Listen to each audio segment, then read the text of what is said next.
Emotional content is filmed on Whadjuk Noongar land. This podcast acknowledges the traditional owners and custodians of country. Always was, always will be Aboriginal land. This episode contains discussions of bullying, drug use, and other life-challenging experiences that may be distressing to some listeners. Please take care when listening. For immediate support, contact Lifeline on 13 11 14. Additional resources are available on our website at emotionalcontent.com.au.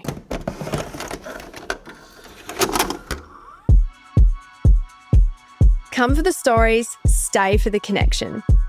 I'm your host, Amy Jane Brand, and this is your weekly dose of emotional content.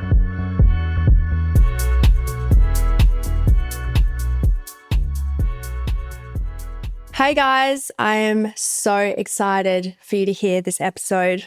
Sitting down with my best friend, Michael, you would all know as Michael Finch, was a real honour to be the first to interview him. His transformation makes me so proud to think about. Mind, body and soul, he has completely changed his life for the better. And it's such a beautiful conversation sitting down, listening to the vulnerability. Obviously, Michael is one of my closest friends. We talk every day, but I think this will just be such a beautiful way for you all who follow Michael to be able to get to know him better. This was Michael's first sit-down interview on a podcast, and it was my first time interviewing. So we were both a little bit nervous, but I think we both did really well. And I am just so incredibly proud of everything that he has achieved in his life after the things that he's been through and grown through. Michael is a true inspiration to me, and I'm sure will be for so many of you as well. So I hope you enjoy the episode as much as we did recording it. Without further ado, I give you Michael Finch. My first guest on the podcast is none other than my best friend of 7 years now, 7+ years. Yeah, recently that was 7 years, wasn't Yes. it? I texted you. If you follow me, you'll already know it is the original beauty guru, now turned TikTok chef with over 2 million followers. 2.2, almost 2.3. It is the one and only Michael Finch. Hello, huh? Michael, welcome to Emotional Content. Thank you so much. Thank you for coming on and being the first ever guest. That's all right. I'm excited. Pleasure. So with this episode, I just wanted to kind of go over where everything began for you, anyone that doesn't know you. Fabulous. I love hearing my own voice. Yeah, it's good in the mic. Isn't it nice? It makes me want to talk like a deep, mask man. No, you do sound good. You sound good. So yeah, I wanted to get started from your childhood, basically give us an idea of where everything started for you. Where are you from? What did that look like as a kid? Little country town moment. Yeah. Lived in a little country town called Myrtleford, which is it's 4 hours from Melbourne. So if we wanted to go to Melbourne when we were kids, the only way to get there was on the train. We had to get a lift to Wangaratta and then go to Melbourne. So yeah, just little country town, everybody knew everybody. Yeah, that's hard. Yeah. Perth is a little bit like that. Yeah. It was when I was younger. I love Perth, by the way. Yeah, Perth is beautiful. So what was your relationship like with your parents growing up? Well, my parents are older, especially my dad. He's older. He's oh gosh, how old is he now? Bless him. He's 72, 73, I think. So he's old school. So we grew up if we were in trouble, we got hit with a wooden spoon, which is all good. I feel like I'm a bit of a tough cookie these days because of the way I was kind of punished as a child. That's when I was obviously really, really young. And it was just me, if I was being a little cunt, then I'd get hit with a wooden spoon. It wasn't getting bashed with the wooden spoon or anything. You were fairly naughty then when you were younger? Yeah, I was so naughty. Yeah, so was I. I was naughty. Yeah. Me and my sister were little fucking cunts. I feel so bad for my parents, all the shit that they had to put up with, with us as kids going through school. So what was it like growing up in a small town where everyone knows you? Was it very gossipy? Yeah, it was super gossipy. Look, honestly, I block out a lot of stuff from when I was a child, but if memories or situations are brought up to me, probably from when I was year 6, year 7, year 8. Year 9 were all pretty shit. It kind of got better in year 10. Oh, that's good. Yeah. Got better for you in high school? Yeah. Yeah. It got better in high school because everyone just kind of matured and grew up a little bit and just, Yeah.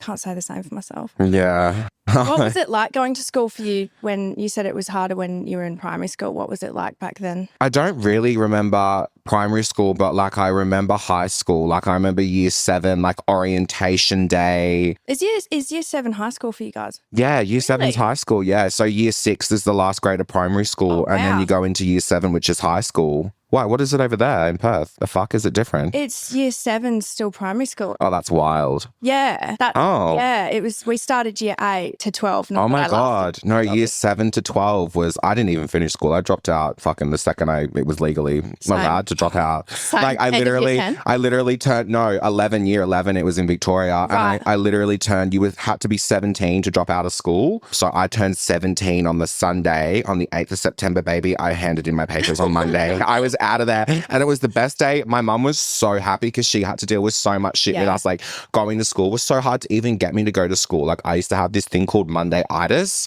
which like I would just like not want to go to school on a Monday. Then I would drag it out to a Tuesday. Like the amount of times that like, give me a Grammy, give me an Emmy, because the amount of times that I acted faking a sickie, and like I would have to like drag it out until like at least 12:30 until like mum was like, oh, you're feeling better? You can go to school now. Like it wasn't worth going for less than 2 hours. Like it was this whole thing. Yeah, well, traditional learning isn't for everybody. I fucking hated it. And if I ever had kids, they would not be going to school. I'm sorry. Fuck the Rothschilds. We're not going to school, kids. We're staying home and we're homeschooling. That's what we're doing. Absolutely. Absolutely, darling. No. Fuck the school system. I hate it. To the bell, to the fucking... It's like a prison. It literally is resembling a prison. Yeah, it is. I don't remember many fundamental things that I could take away from school that actually like have helped me, other than obviously reading and writing. Did you ever have you ever in your life Algebra. like need to know the value of X? What is the value of X? That was like the thing in my school that was like, learn the value of X. Where the fuck are we going to use that? I had the best math teacher. Like she was so good and I never got in trouble with her because like we were just like fun. Yeah. But like, yeah, I had the shittest maths grades ever. Did you struggle with any bullying when you were in school? When I was like, because I'm naturally a ranger, I'm naturally a strawberry blonde. Even like I feel like it's kind of changed over the years. Like I've got more like brown hair sort of thing. Yeah. But yeah, I used to get called Bluey. Like that's how long ago, like in primary school, I was called Bluey. But that's not really bullying, I guess. Bluey is another word for ranger. Bluey's like old school. Bluey's like old school. So it was Bluey ranger and then it kind of went into poofda. I've got this core memory from when I was in year 7 and I had this crush on this guy. I will never forget his name and I'll never forget the time that he signed my t-shirt when I left school. Yeah. Oh my God, he was so gorgeous. Anyway, I was just getting called like, I only really ever got called like poofda, and there was just like situations where it was just like, oh, he's gay. Like that situation I was talking to about last night, like how they used to like, if I was walking through the schoolyard, there would be like a group of boys in front of me covering their assholes, running off, making like a big scene. It's like, they were so scared that I was going to like try and stick my dick in that. Like, what the fuck? Like, what the fuck is that? That is like the ultimate. Yeah, so kids are ruthless. That was fucked. Like, that's a core memory. And like, even like using the boys' toilets at school, like I just couldn't. Like, my bladder is like so well trained from holding 6 hours a day, 7 hours a day of not peeing. Yeah, so that toxic masculine energy. Yeah, and I would just like, guys would just freak out if I went into the boys' toilets, like ever. That's why I never played sport either. And I always used to have an excuse for playing sport. Like, I would have an ingrown toenail, like, because I just didn't want to go in the change rooms with the boys. Like, they would just it would just be like, I'd be in a cubicle and they'd all just be talking shit. And it's just like the most fucked thing ever. I forget about that until I just brought it up now. I block everything out. Yeah, that's really like I have to, otherwise it's just like being singled out like that. I really hope things are different now. I would hope so, especially in like, I went to a Catholic school, baby. So I was Catholic school from 7 till literally just under the middle of year 11 when I dropped out. That was the best time of my life, by the way. When you were talking about the boys during that, is that when you already realised your sexuality? You realised you were gay, or you hadn't at that point? I don't think I had at that point, because I think I was in either year 8 or year 9, and I'll never forget the room that I was in. I'll never forget the moment. I'll never forget the day. It was a Friday afternoon. I was in year either 8 or year 9. I was about to have a VCAL class, which stands for Visual Communication Art Design, I think. Oh, yep. And everyone was seated except like my crush at the time that I had the biggest crush on. My friend Brie, like she was like my best friend in high school. We're still friends now. Like, shout out to Brie. I love her so much. Shout out to Brie. Shout out to Brie. She was the only one who knew that I had a crush on this guy. I remember he walked into the room and I had this overwhelming feeling of like, oh my God, he's so gorgeous. Like I have a crush on him. And that's when it kind of fully clicked in my brain that I'm like, oh my God, I actually am what these people have been calling me, like a poofter or whatever. Cause I was just like, no, I'm not. No, I'm not. Like I didn't really know. I didn't understand it. Yeah. And that's just like a core memory for me. And then it all kind of came together. I'm like, oh my God, I've actually got a crush on this guy. Like that was the key moment for me that I was like, I'm actually a bit of a fag, sticking in the penis, sticking in the ends. I love that you're gay. But yeah, me too. I love penis. It's so fun. Yeah, we do love some dick. I know. I love it. So once you realised your sexuality, how did you come out to your parents and how was that received? It was received as like we basically already knew Michael. But I have a story about that too. Okay. So my best friend at the time who I got this tattoo with, we're not best friends anymore, obviously. This was like, I was 16, 17 when this happened. So I came out when I was 16, 17. Okay, cool. Right? Well, came out to my mum formally and on Facebook and made a Facebook status and got thousands of likes because that's just what it was about back then, wasn't it? Love that for you. And it was just like such a, it was Do you think that's when the support started coming in? I think like so, when you were a bit older? Yeah. Like 17, 18 is when like I kind of like came out. Anyway, so what happened was my best friend at the time, she was staying over and we have like a little bungalow out the back of our house at home. And then we've got the house that's like whatever. Anyway, so me and my mum were going to get a mattress over in the bungalow. Yeah. Mum was saying to me as we were walking in to get the mattress, she's like, oh, I don't really like you having girls over, in your room and stuff. And I'm like, I was just like, I just had this thought and I'm just like, I'm just going to say it. I'm like, Mum, isn't it obvious? And she's like, isn't what obvious? I'm like, isn't it obvious that I'm gay? And at that moment, I was just like, oh my God. Like, she was like, she instantly knew. She was like, well, like ever since you're a kid, like dancing to Kylie Minogue in my heels, like dressing up in my dresses. But they were confused because sometimes I would dress up in dresses and like, dance to Kylie Minogue. And then I would dress up in like dad's work boots and be like real mask, which is, it's funny because I guess that's how I am today. Like when I'm in my garden, I'm like mask with my boots on, like having a mask moment. And then like I can come inside, put some fucking nails on and be the biggest cunt. You know what I mean? Like that's the story of how I came out to my mom. And it's just like, and then, I was like, don't say anything to dad sort of thing. And then it was just kind of like, mum was like, he already basically knows, but I just didn't want it to be like a conversation. Yeah. Do you think they had the conversation?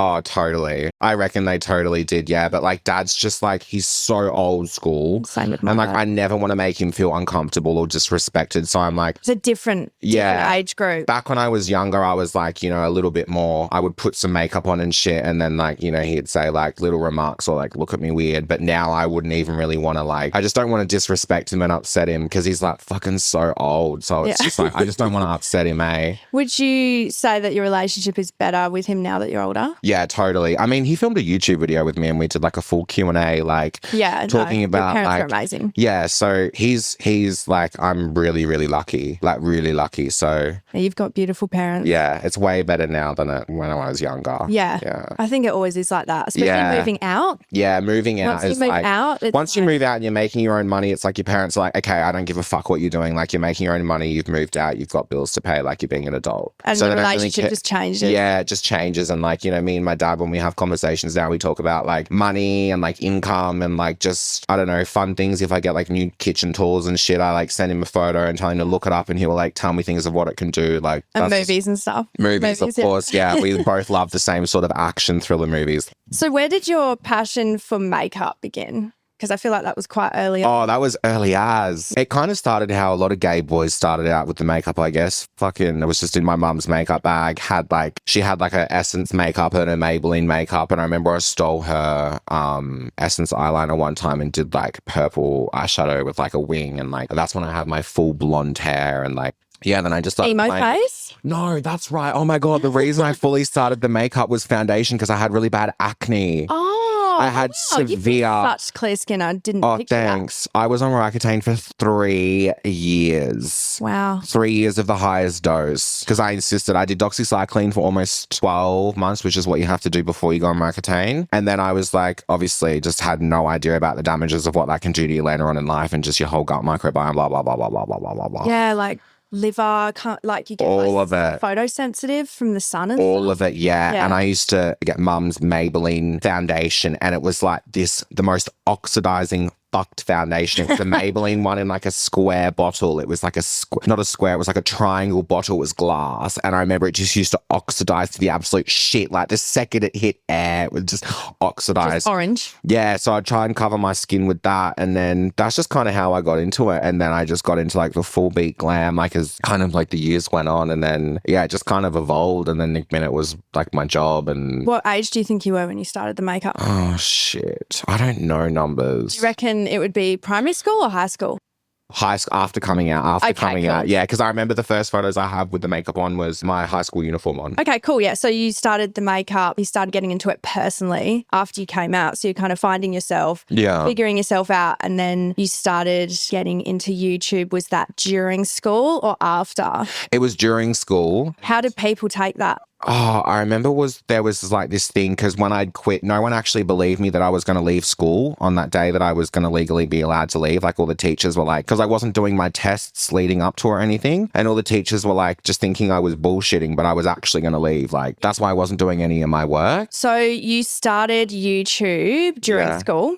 Yeah, I started YouTube during school. And I think you originally, when we spoke about this, you were telling me how you had like a group when you started YouTube. Oh yeah, we had like a little collab channel. There's no proof of it anywhere on the internet now, so don't even bother. Don't even bother. That was in like 2011, 2009, 10, 11. Like it was a long time ago, but we used to have a collab channel. I would love to have seen that. Yeah, I mean, I used to wear like eBay black hair extensions. I used to have black hair and I used to put cheap $4 hair extensions. So this was emo phase? Yeah, and I was using like my mum's cardigans, like wearing cute. Like it wasn't cute. Like, it sounds like a cute little slave for back then. If you saw the videos, you'd be like, if you saw the photos, you'd be like, what the fuck is that? Tragic. Anyway, but yeah, we used to have a collab channel. It was slay. It was so fun. Everybody had a day. I think I was Monday or Tuesday. We had like 5 other guys that were all like makeup related. My best friend Jackson at the time, everybody. So it was fully scheduled. It was a full scheduled thing. Yeah, we had to do videos. Yeah, I don't know how long we did that for.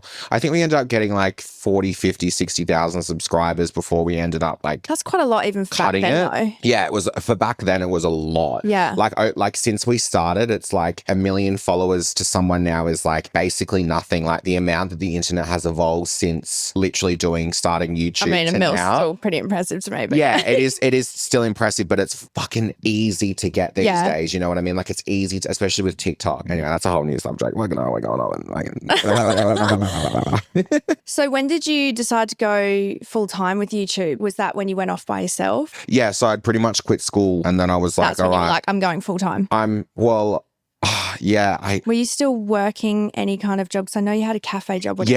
So my first job was cleaning the toilets and showers in the caravan park for like $8.50 an hour. Did that for like a year and a half, and then I think I went back and did more, as well as being a dish pig at a cafe. So I was a dish pig for ages, and then I was a waiter at like a Mediterranean cafe. Yeah, is it still there now? It's still there now. Yeah, cute. Yeah, it's still there now. So I worked there for years. That was really fun. I really like hospitality. I really enjoy like, you know, being a waiter and talking to people. If there's one thing about my job now that, you know, I miss, it's communicating with people that are out there and like, you know, being so good to a table, earning a tip or something. It's so awesome to me that people really enjoyed your experience, that you can get a tip. You know what I mean? Like I love that about hospitality. So yeah, we did that for like quite some time. Yeah, you're quite a social king wanting to do hospitality. I feel like I don't know if I could. Yeah. It's just because some people are horrible. Yeah, no, I mean like my boss always dealt with the horrible people. I didn't have to deal with them. She chased them out of the fucking shop, like smashing pots and pans. Yeah, she was psycho. I love her. That's so fun. I love it. That's why we're not saying. That's why we're not. I know it was. That's why we're not saying any names right now. Yeah. Okay. But I love her.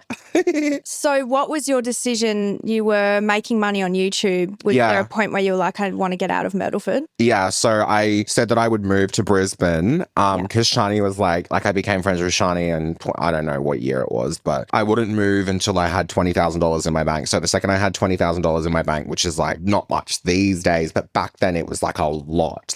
So obviously I'd earned that money from YouTube. I think when I moved, I had like 200,000 subscribers maybe, or a bit more than that. But I was making like, you know, enough to be able to move out and move to Brisbane comfortably. That was your first little apartment that I met you in. Right? Yeah, that apartment. That's when I met you. 7, 8. I have the date. It's like I messaged you the other day when it was like because I have it in my calendar. I'm like, I met you, and I have it each year in my calendar. Like I met you 8 years, 9 years. It'll be 10 years soon. I've known Shani for like fucking ages, like 10, 11 years. Like it's fucking wild. It's a long time. It doesn't feel, does it feel that long? No, it does, but it doesn't. Yeah, I don't want to think about it because it makes me like emotional and scared how like quick life's gone on. Yeah. Like, it's scary. How fast time goes by. It's scary. It is.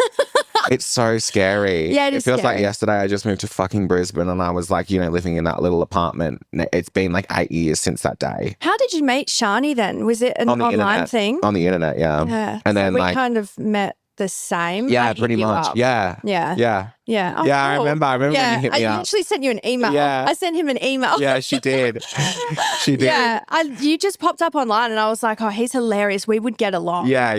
And I never hit people up randomly like that. I was actually living in America at the time. I know, it was bizarre. Was so random. And it was bizarre that I even responded to it because it was like an email. Like, it was an email. Like, I don't know why I emailed. Neither do I. But remember we tried to catch up in America that time, but all the drama in America was happening when I was over there with the whole crew. Yeah. And I was like, babe, like this probably is not the best time. Like it was just so awkward. It was a chaotic time for you guys. I would have just been this rando. Yeah. Rocking up, being like, hi. Yeah. No, it was a good decision. And then I flew back to Australia and then I trotted over to your apartment. And yeah, that's right. And I put highlighter all over your face. Yeah. Oh my God. That was wild. I can't believe you let me do that, you fucking psycho. I looked like a glazed donut. It was did. a mood. So one thing I wanted to ask was, what was the reason for leaving Myrtleford? Was there a particular reason? Because it's like... Well, like everyone, okay, so because it's small town, everybody was like, in my school at the time was like, going to go to Melbourne. Oh, that's it. Everyone was just going to move to Melbourne and go to university. That was like the thing. Oh, wow. Or they were going to like just get a job and just like stay in Myrtleford. Yeah. And I was like... Not for me, honey. There's nothing here for me. And you know what? In my, like, or when I was a kid and everything, I would have never have dreamt or even thought about moving to a place like Queensland, of all places. Like, I never thought I'd be living in the fucking Gold Coast. Like, that's just wild. I thought I was going to be a Melbourne boy, but I just don't like Melbourne. I really don't like Melbourne. Cold. I love the people and I love the food. It's gorgeous. But when I was a kid, I used to go down there like quite a bit on the train and I just didn't used to enjoy it. I love the diversity of Melbourne. Yeah. That's one thing I love. There's a lot and there's so much culture there and I love that. It's like going to it's like street food and shit you can get there. And the cafes, the amount of food, restaurants and cafes they have there is wild. Like if you want a place in Australia to go to get good food, go to Melbourne. So as you got bigger as a beauty influencer, you've moved over to Brisbane. You've got your own little apartment. You're slaying. Did that bring more anxiety, the bigger following that you got, and then moving to a bigger city? Yeah. It didn't really start until, like, the anxiety and shit like that didn't really start until, like, I didn't get anxiety from someone coming up to me and asking me for a photo. I got anxiety from people, like, going to a fucking shopping centre, like, to a Westfield with, like, one of my friends or something who's also on social media at the time or whatever, and getting followed around. Yeah, into every single shop we go into and like just come up to us and say hi. Like even to this day, like if you follow me around, babe, I'm going to turn around. I'm going to say, are you fucking following me? Like, I'm just like, it's like, I'm not putting up with it. Like, it's just weird and creepy. Like I'm all to have a conversation with someone. Like, you know me, like I love a good conversation. I love having a genuine conversation and I don't mind taking photos with people at all. But when someone doesn't ask for a photo, it's like extra special. Yeah. You know what I mean? Because they don't want proof to show their friends or it feels a lot nicer. But as I said, I don't mind taking a photo. No, you've always been good. Remember when we were at Crown? Yeah. And I was like, that chick's like, she was like nervous to ask. And I was like, Michael, you didn't notice her. Yeah. And then you're like, do you want a pic? And that was really sweet. Oh, yeah. Because she wasn't even going to ask. I don't look at people when I'm out. I just don't make eye contact. I just don't look at people. So I don't notice it. I think because I've done that on purpose and I've learned to not notice it because it gives me anxiety if I know I'm being watched. When you were going out as you were bigger, did you find it hard being drunk or having fun with everyone? Because I remember when we used to go out, it was kind of stressful. Everyone was like, yeah, you know, I was smoking at the time, ciggies, and I felt stressed even smoking around you guys. Oh, babe, I couldn't even have a cigarette.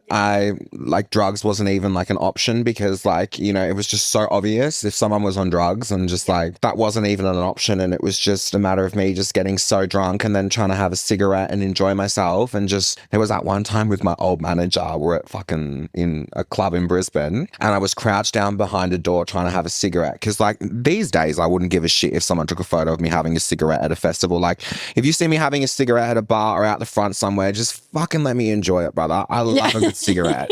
But back then it was like, oh my God, like I was a full-on smoker too. Like at the very beginning, like I was a full-on, I even hid it from Shani for years. Like before I moved to Brisbane, she'd FaceTime me and I'd like stress out if I was smoking a cigarette. That's how much I used to hide it. Anyway, these days I don't give a shit. I don't give a shit. Yeah. I think because I'm like, again, being older, like different gen, because you're Gen Z. Yeah, I know. Millennial. So we just fucking did whatever we wanted. There wasn't many cameras around. Exactly. It was very different. So coming into that, and I was like, oh, fuck, do I have to worry about like smoking and stuff? For me, I still did it. I mean, one of my DJ press shots has me smoking a cigarette. So for me, it was very different. Obviously, we know smoking isn't good for your health, but, you know, it's everyone's personal choice. Everyone else was allowed to do it, but someone with a following wasn't allowed to do it. Yeah. And yeah, back to what we were talking about at that time at the club that we were at, I was hiding behind a door and my manager at the time noticed this chick walk over, and she literally walked over, because I was crouched down behind a door at the back of the club outside in the smokers area, and this chick came down, went through my manager's legs underneath, had her phone upside down to take a selfie with me, and my manager grabbed the phone and just threw it like that on the cement. That's all I remember because I was lit. But like people would try and take photos of me smoking. Like it was so stressful. I remember walking through the valley with you guys and I was like, holy fuck. Back Been in the around, day. like it was like a stampede of people. Me and Shani almost got killed at Justin Bieber, and we had to literally sprint for like 4 kilometers to get away from everybody because it was like a matter of like life or death. I'm not kidding. Actual? We were getting trampled. There was people in like, I just can't, I just, that whole scenario of the Justin Bieber after the concert was just fucking wild. Was that in Brisbane? It was in Brisbane, yeah. It was fucking wild. There's photos on my personal Instagram. It's not public anymore. That's scary. But it's like, it was wild. I've shown you the video of Callum like freaking out trying to get us through the crowd and everyone just going wild. That was actually scary. Like that was actually scary. It was cool. Like as cool as that was, like that's fucking cool. Yeah, that's like, epic. Like that's so cool. Like fuck, boost my ego, baby. Like let's come on, let's not lie here. Let's not lie. But that was actually scary. Like that was scary. And the hate messages we got the next day, because like obviously like we kind of ran off because like it was scary. And like there was so many people that were like mums messaging us being like, you know, my daughter got trod on last night because so many people fell over in the force of it all. It was chaos. That's just fucking wild. Yeah, it was chaos. Epic. Yeah, it was epic. So epic. It was so cool. But like, yeah, country, that's iconic memory. Little country town me fucking, yeah. I know, that's so cool. I love that. I love that. So did you have any negative encounters with followers or? There's like 2 that I remember that are like stuck in my brain forever. So there was one when I was 18 or 19 in my old hometown just clubbing, and there was a guy who just didn't like gay people, and like I was walking. He was a homophobe. Homophobe, yeah. So he was just a hater and I didn't do anything to him. I never said anything. I never provoked anything. I was never one to be like start an argument because I didn't want to get fucking smacked in the head. I didn't know how to fight. I was leaving the club and he ran up behind me, and there was like my best friend Eleanor behind me. He ran up behind me, and as I was walking out of the door of the club, grabbed my head, pulled it aside, smashed it into the glass and split my head open here, and there was blood all down my face. And he just ran off and got away with it. Yeah. That's terrible. So there was that. And then how old were you? 18. Oh my gosh. That was in my old hometown. So there was that. And then there was the other one. He would have known of you? Because being like, I was just like, I had massive lips and I think I had makeup on in the clubs when I was there. So okay, I kind of like was asking. I was kind of like, was asking for it. No. Like that's essentially, like that's kind of asking their mentality. Their mentality is I'm asking for it, right? I wasn't. That's terrible. Those were the days when I didn't have lip injections and I used to sit with that apple on my lips the whole way to Angurata to get big lips by the time I got to the club. The suction thing, I remember that. I literally went to a convention. I think it was a beauty convention and they had them and I was like, buying. So good. So good. But I actually had I think I actually had a little bit of lip filler then because I started getting lip filler when I was really young. So it would move my lip filler around. Oh, wow. Because my doctor at the time, Alex, was like, don't fucking use that thing. And I was just like so adamant to use it for an hour before we got like the hour drive to the clubs. Yeah. And I'd take it off and I'd be like it would look fucked. And then as the night went on, though, they'd go down. But it looked good for like photos and selfies when I first got.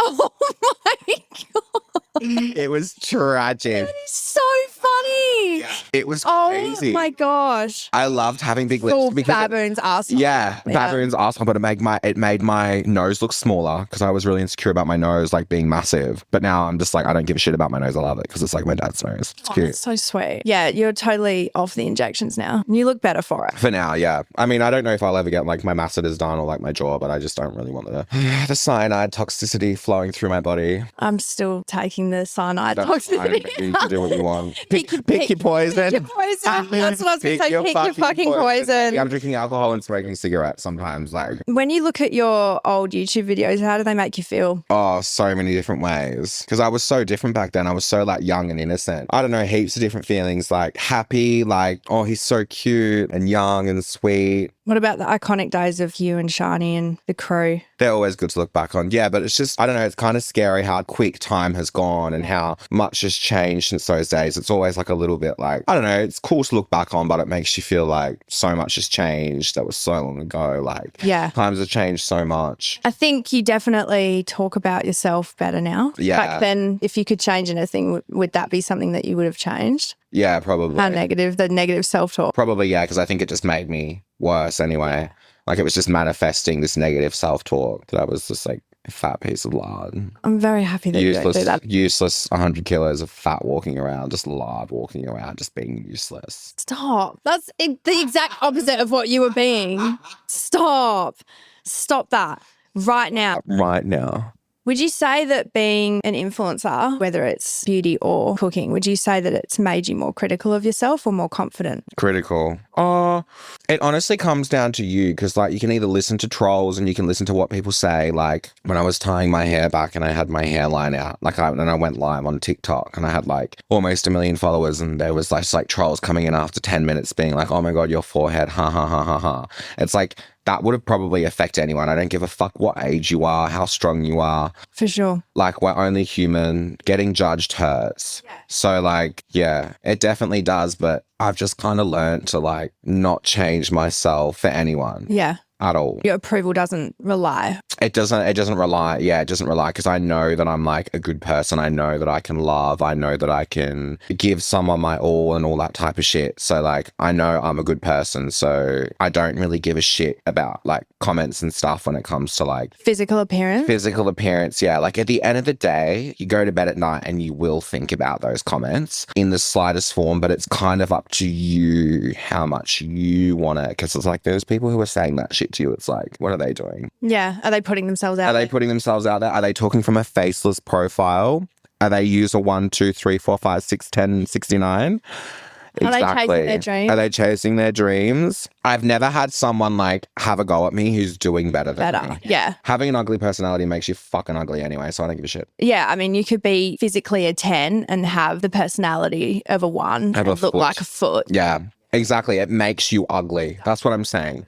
Humans are naturally judgmental. Yeah, exactly. It's a survival mechanism. Like we have to judge situations. And as much as I've worked on being less judgmental of things and myself, I find that when I'm doing better in my life, I judge less. Totally. But when I've been really down in the dumps, or I've just fully like lost myself, or I'm using really toxic coping mechanisms, whether it's alcohol, drugs, whatever, I've been so fucking judgmental and negative. And that's the case. It's like, it's because I'm not doing better. I'm not living aligned with what I should be doing. Exactly. Yeah. So it's like, I've never commented on people's stuff before. Yeah. But I've had the mindset where I've been like, fuck that person. Or like, you know, I'm the first person to say it, like it's human nature. Knowing that I've been in that place myself, looking at the way people, you know, talk shit online, know that they're in that headspace. Yeah. They're not doing better. They're not. But it's really hard to remind yourself of that at the time because you're like, fuck, the one thing I feel so ugly about my skin being really pale or whatever. If someone picked on that, I'd be like, fuck, I need more tan. Like, it doesn't matter, even logically knowing. Yeah. And then people will be like, you signed up for it. It's like,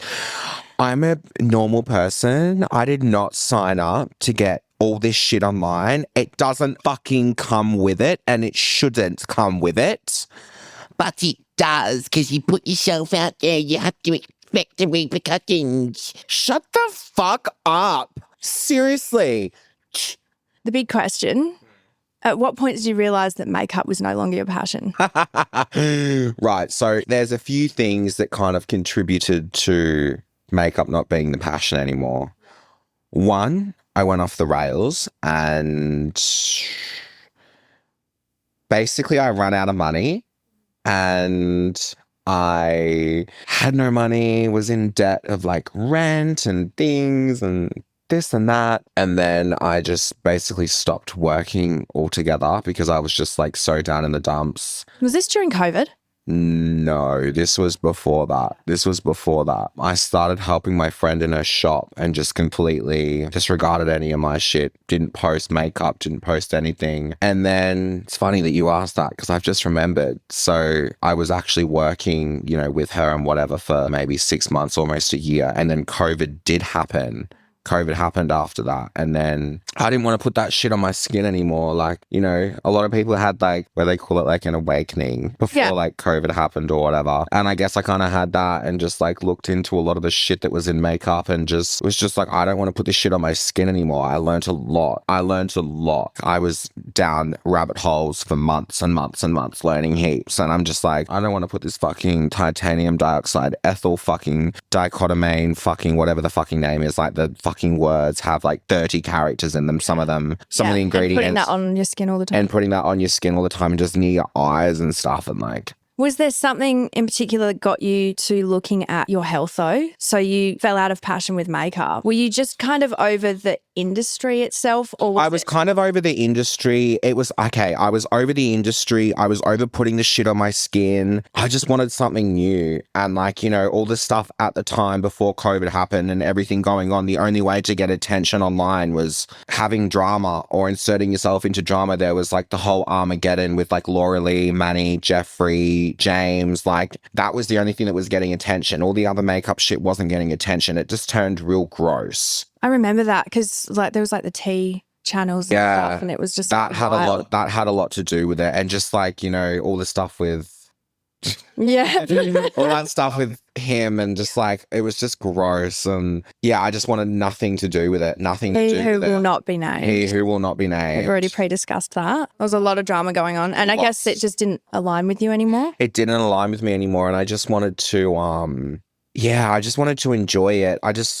I don't know. I remember my friend Ethan saying to me at the time, he called me up on the phone and was like, we need to get you involved in some drama, because I was like kind of going downhill. And he was like, we need to get you involved in some drama. We need to insert you in some drama. You need to just make a tweet. You need to just do something. And I was like, I'm not interested in doing that. And I'm like, I remember having a conversation with myself. I'm like, is that really what I need to do in order to stay relevant? It was just gross. And then, you know, I basically took the 6-month hiatus off the internet. Was it scary losing interest in makeup? Yeah. Like that it didn't align with you anymore? Were you just like trying to find yourself again? Was it terrifying? Yeah, it was, because I didn't know if people were going to like, obviously my audience had grown it off like makeup and designer and just all that type of materialistic shit. It was like, that's how I built my audience sort of thing. Lip filler, Botox, all that type of shit. Yeah, you had like a look. So then going from like that to like literally I was like a vegan for a year and plant-based foods, and that's what I was posting. So people are like obviously going to drop off. Like it's just like, that's just what happens. Like they didn't subscribe to me for that.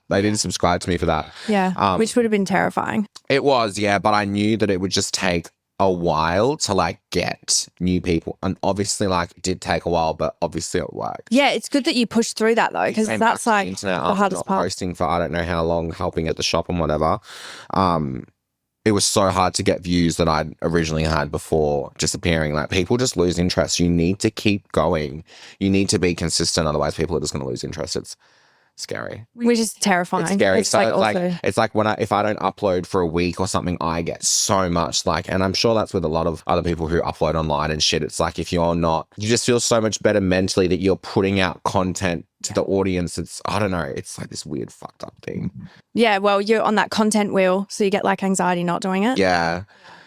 How do you deal with that? Smoke a joint or have a drink. That's my only really escape, is a little joint or like a little bit of fucking vodka, gin. Talking about that, when things started to take a turn, do you feel like you hit rock bottom when you lost interest in makeup? I feel like, didn't know who you were or what you were doing? Yeah, there was a point where I really hit rock bottom, where I was just like a full-blown alcoholic, and I was so addicted to that. I don't know if anyone knows, but there was like this thing that you used to be, I'm pretty sure, I don't know if you can still get it, but I used to get this weed oil, but it was like fake weed oil, and it was like Synthetic. Yeah, synthetic. It was like $110 for like a little bottle of oil, and you used to put it through a vape that used to get up to 200 degrees Celsius, and I used to just rip that all day, every single day. My rock bottom was that, smoking that, getting addicted to bricks. You know what bricks are? Fucking those bricks. I don't know what the real name is. But Oh my God, I don't. But wait. they're like the pharmaceuticals, like the bricks and there's Xanax? yeah. I don't know if bricks and Xanax is the same thing. I'm pretty sure it is, yeah. I got so addicted to them. Yeah. I was taking so many of them every day, almost trying to, yeah. Stop. Yeah, every single day. Every single day. Is that when we had like a falling out for a bit? I don't know. I swear you wouldn't have lied to me about that. Yeah, I don't know. I remember I was really close with Eleanor then, and she called me and she was like, what's wrong? And I'm just so surprised that I woke up one time from how many I took. I don't know. I'm not going to say the number, but I took so many. That was my rock bottom. That's going to make me cry. I'm a little bit shocked by that. That makes me upset because I'm upset that it was potentially when we weren't. Michael and I did have a falling out. I think it was when we weren't, but I don't remember. I reckon she would remember the date. I fully remember waking up and her calling me being like, what's going on? And I was just like, I'm so shook that I woke up. I've had Xanax once and it absolutely slapped me. Like, how many I had? I'm not going to say it on the thing, but I can tell you, but I'm not going to say it on the thing. In one day. And I was almost dead. Okay, Michael just told me the amount, and that's like terrifying. Yeah, that's really. And scary. I've got videos of myself because I was going on photo booth, like filming myself, like singing and lip syncing to songs, and you can just see in my eyes, and I'm just like, I've still got them. And that's kind of derived from just not knowing what the fuck you were doing with your life. So many things, like that was just my rock bottom. That was my rock bottom when I was living in Cannon Hill. That was my rock bottom. Yeah. I know when I was living in Petrie and I had no money. Yeah. There's so much shit that people don't fucking know. Like there's so much shit that people don't know, and there's so much that I just want to say, like, or like share more of my life on the internet, but I just don't want that. Because it's just like you're putting out something and you're gonna get a reaction and you just don't know what it's gonna be. And it's just like that literal anxiety of just like not knowing how it will be received. How it's gonna be received. And it's just like it's not worth the stress, overthinking that to the point where it's like I'm just gonna, tell people what I want to tell people. It's not worth it. However, I will be sitting on this podcast and telling everyone all of my deepest, darkest secrets. Terrifying. So when you were struggling, you were abusing alcohol, synthetic THC. THC. Yeah, bricks. They were just called bricks. I just remember ordering them from like the guy and he was like bricks. And I'm like, yeah. They were like the strongest thing. Like downers, yeah. Were you taking anything else? Regular weed. Regular weed. That was like gross street weed. Yeah. So addicted to that. Still kind of am. But you've got a... medicinal. Yeah. Yeah. So during your self-healing journey, getting yourself out of that dark place, what were the most difficult things for you to kind of get through? Trying to not be addicted to something 24/7. Yeah. Whether it's coping mechanisms. Yeah. It's just like, how like you, even to this day, it's like, you do something, you get heaps of shit done. It's like at the end of the day, you just want something. Yeah. I've kind of pretty much already admitted to myself that I'm always going to be an addict in some way, shape or form of something, whether it's a fucking just cigarettes, whether it's alcohol, whether it's weed, whether it's, that's pretty much all it is. They're like vices. Yeah. It's not. Everyone has a vice. Yeah. I'd say was smoking probably the one thing that, I don't turn to alcohol very often and I have quit vaping full time, but if there's a vape in the room, I will have some. Me too. And I need to not have them in the house because if I know it's there, what I'm like. I'm the same. Yeah, I'm the exact same. Nicotine is definitely the vice for me. Was there anything during that time in particular that you could say helped you getting through that? Would you say it's friends? Would you say it was like the motivation of having to get your bank account back up again for survival? Like what would you say was your biggest motivator to get yourself out of that situation? Or I would say probably having no money, thinking that I'm going to have to move back to my hometown with my parents and film in my bedroom and just like, that was just like the worst case scenario. Yeah. And I sold so much of my shit. I sold so much of my designer stuff. And everyone online was like, why are you selling that? And I'm like, oh, it's a bit of a secret. Yeah. I don't want to tell anyone. So I sold that. I literally sold like so much of my furniture. I remember some chick came into my house because I put something on Facebook or Gumtree, something that I was trying to sell. I was trying to sell my dining room table and get like at least $2,000 for it. And she came over and literally bought like, she was like, how much do you want for that? How much do you want for that? How much? Because she'd just moved into a new house. And I ended up selling like my TV cabinet, my table, because I had no money, and I'd borrowed like $50,000 off my parents. I'd borrowed like money off my friends as well, like, you know, my friends who are in social media. And that you had that. yeah, that was really nice to be able I'm to have that. so lucky that otherwise I would have died. Yeah. Like that would have been fucked. So you had a lot of support, and then I had a lot of support, yeah. was getting yourself back up on your feet so you could keep that independent. Yeah, it was getting myself back up on my feet. You didn't give up. You got to be proud of yourself for that. Yeah, not giving up, hey. Not giving up and just like not Because giving you had up. so many people online that were probably just like waiting for you to come back as well. Yeah, and I came back with food, and then like obviously, you know, kind of making that switch, as I said before, about like changing with like people. I grew my following off the designer shit, so it's like coming back, you're gonna lose followers, but it just takes time, and it kind of all paid off, and now I'm fucking making more money than I made with doing makeup deals. I feel like when you're doing the work that you're meant to be doing and you're aligning with it, it always... Totally.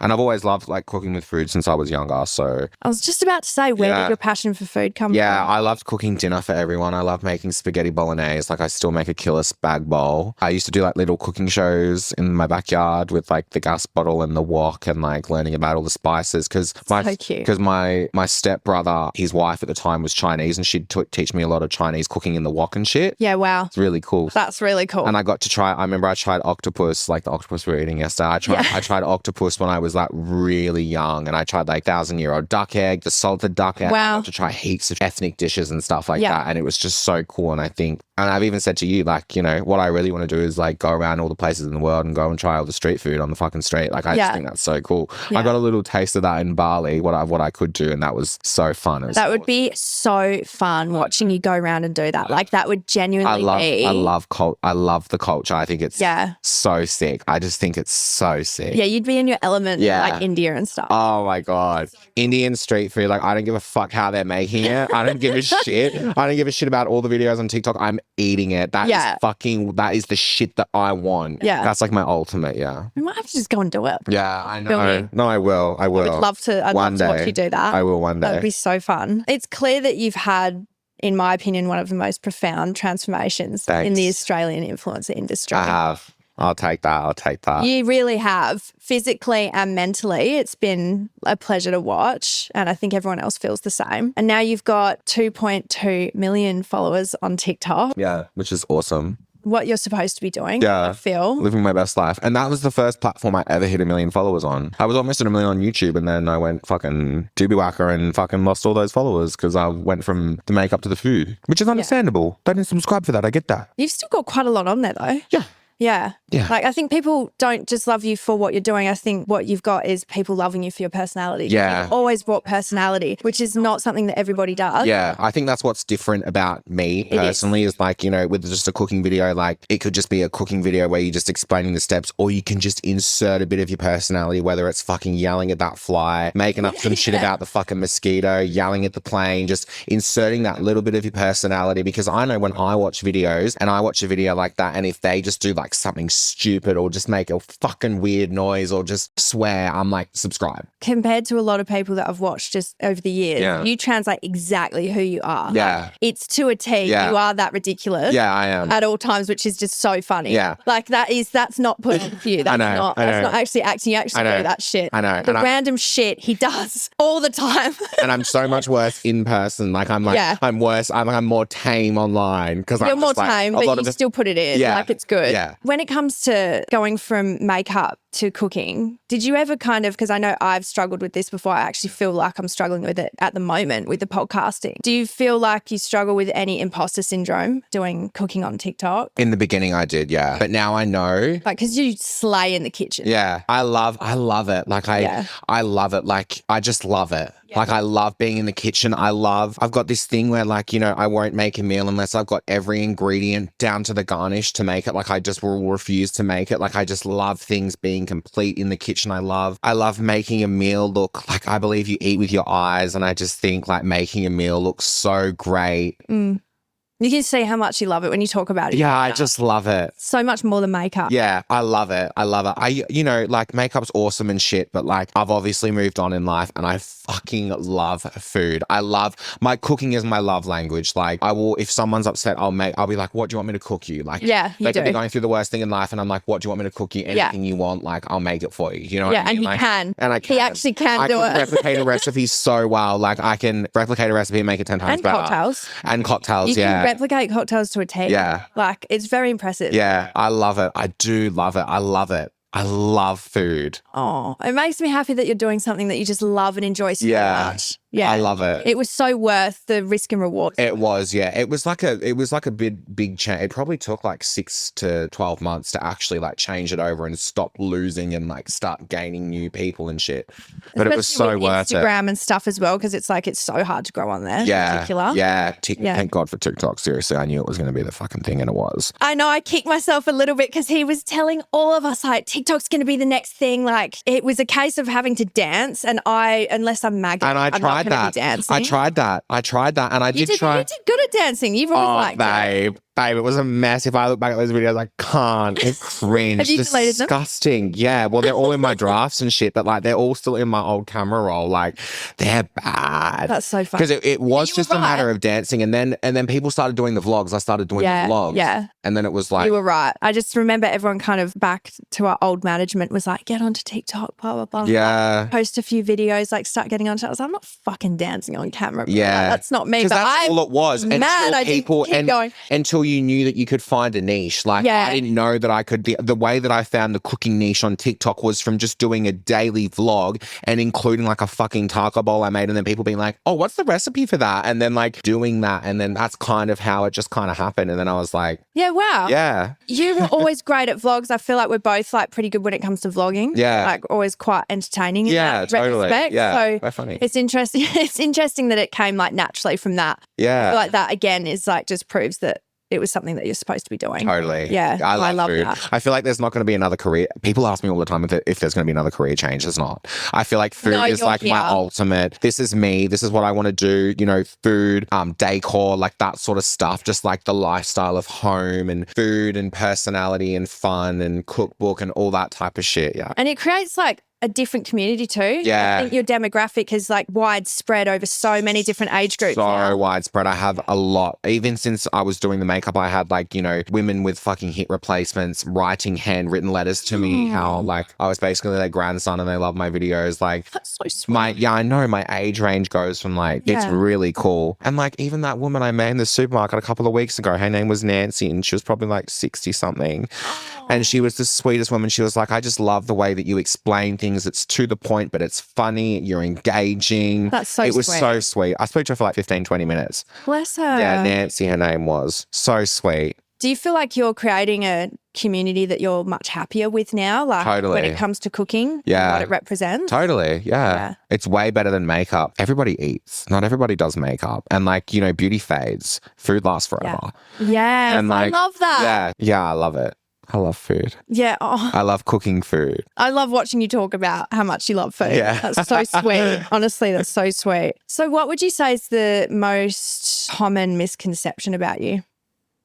That I'm an asshole. Like I'm not, I know when I walk through a shopping center or when I'm walking somewhere, I look unapproachable, but I'm not. I'm not unapproachable. I'm just like trying to get through the crowd and just like not think about what other people, if people are looking at me or thinking about me. I'm just trying to get through the crowd. Like I'm really approachable. I'm a nice person. Approach me. I'm not a cunt. You know, my personality may come across sometimes as like I am a cunt and I am like a bitch, but I'm not. I can be a bitch if I have to be. Yeah. But I'm not a bitch. Like you're a softie. I am a softie. You are. I am a real softie and I get affected by a lot of things very easily. Yeah. Like even if like this is just an example, like one of my friends is struggling with something, I feel it completely. I pretty much like I can't not take it on in some way, shape or form when it affects me in some way. Would you say that stripping back with all of the makeup and the cosmetic stuff and the editing of photos, because I don't even think you really edit your photos anymore. Nah, I still use FaceApp, Hollywood number 3 or 4. Depending on the day. I love FaceApp so much. It's like one click of a button and it fixes your face. You know like what it makes I will say? It makes me look internet appropriate. Internet. I will say the one thing about Face App, which I fucking love, because like for chicks with like thin hair, The problems, hair. the fucking volume, the volume option on that app is fucking insane. That has saved my life. Well, not my life. I remember when I that's so showed you that. ridiculous. I remember when I showed you that. Oh, number 5 never works. But number 3, Number 3 hair is volume good. is a slay. Yeah. I It love really that. depends on like how your face is looking. Like if my face is looking like, if I'm like pimply, I got bags under my eyes, or the lighting's bad. Like number 3, Hollywood number 3 is probably gorge. But like number 5, sometimes I used to be obsessed with number 5, and I would use it on like all my photos when I went like started getting a beard, and everyone would be like, face up number 5 Hollywood. And I was like, you know, like loving it. And I still use it, and I still probably will use it because it just makes that photo that you're putting on the, like, you know, it's the internet. It's fucking fake. Everything's fucking fake. Like so much shit's fake on the internet. I'm definitely not at a place where I'm like not editing. I would love to be. Same. I'm at a place where when I do go on my stories, I'm not using filters. Yeah. I was really bad at that. I still use it. There's this filter I still use because I just love it. I just feel better looking back on it. Like, you know how everyone watches their stories and stuff? I used to really slam the editing. We all did. Yeah. Does it feel better now that you're not Yeah. doing that as much? I feel like since getting out of the beauty scene that Since getting out of makeup, it's so different. Like you look at a photo of when I used to put makeup on, it's like face tune, double smoother. Like on not, We love that not shit, even though. just the T-zone, just like every point, cheek, everything. It looks like a blur. Then there was just like 2 eyes poking through this mask. it's so funny. So great. So much easier for you getting ready now. Even getting ready for this podcast, I was like, oh, I've got to fucking sort my hair out, do my makeup. And you're know. just trotting downstairs. And it used to be like you had to have your aircon on. You had to Yeah. have your quiet time. You were doing your makeup. Yeah. It would take like what, 2 hours? More than that, it was a nightmare. And then the hair, like the only thing that pisses me off now, my hair, but I just put a hat on these days and I can fuck. Piss off. You're looking better for it, I reckon. Thank you. Yeah, I like I love myself a lot more now than I Do you used to. find that you were hiding behind all of that? Totally, yeah. Especially with all the designer stuff. Just like using it as a cover up for whatever the fuck just felt ugly or whatever. But I feel way better now. Yeah, you're kind of like using that as like a shield. Yeah, totally. And the makeup too. I still think makeup's cool, but I just don't want it on my face. If you could speak to your younger self today, what advice would you give little Michael? That's a good question. I guess I would probably just say keep going and don't give up. I know that's really like cliche and corny, but like Cliches are cliches for a reason. the amount of times that I felt like giving up, I'm just so glad I didn't. All right. Well, thank you so much for being on my podcast. That's all right. You're the first guest. First podcast for me too, and I'm your Yes. first guest. Come on. Yes, That's so sick. exciting. I love it. you so much. I'm so proud of you. I love you. I Thank appreciate you. you being on. Thank you. I love you. Bye. Bye. Thank you so much for listening. If you enjoyed the episode, please give it a share. You never know who might need a little emotional content in their life. For daily feel-good posts, follow @_emotional content on Instagram and TikTok. And don't forget to hit that follow button so you're notified every time a new episode drops. Your support means the absolute world to me.